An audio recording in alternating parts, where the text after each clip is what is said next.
একটু মশলা বানাচ্ছি আমি পেঁয়াজ রসুন পাতা গরম মশলা দিয়ে এটা একটা মশলা বানিয়েছি। এটা তরকারি হওয়ার পরে নামানোর আগে দিয়ে তারপরে নামানো।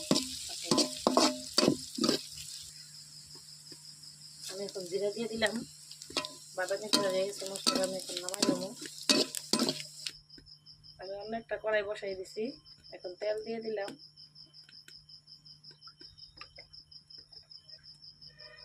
তেলটা এখন গরম হচ্ছে, পেঁয়াজ কুচি দিয়ে দিলাম। পেঁয়াজটা একটু ভেজে নিলাম। আদা রসুন বাটা দিয়ে দিলাম।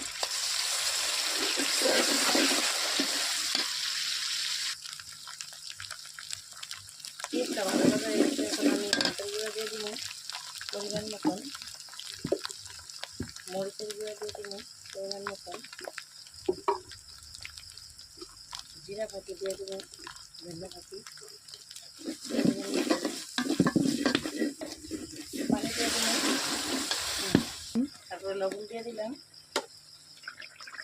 মশলা কষানো হয়ে গেছে, আমি এখন হাঁসের মাংসটা দিয়ে দিলাম। আগে একটু টমেটো দিয়ে রাখছিলাম, কিন্তু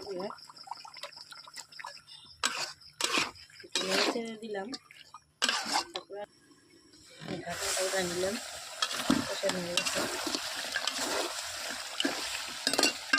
আমি আলু দিয়ে দিই।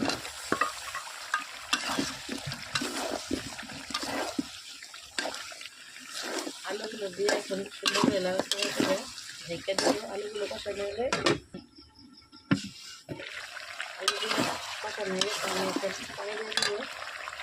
আগে আমি পানিটা গরম করে রাখছিলাম, যেহেতু হাঁসের মাংস সহজে সিদ্ধ হয় না, ভালো করে কষাই নিচ্ছি। তারপরে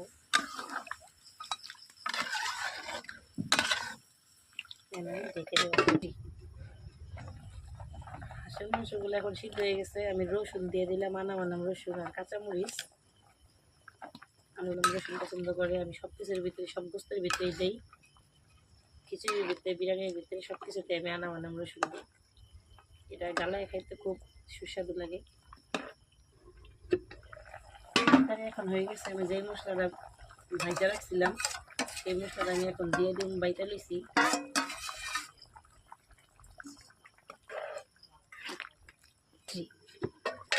তরকারিটা এখন হয়ে গেছে, নামিয়ে ফেলবো।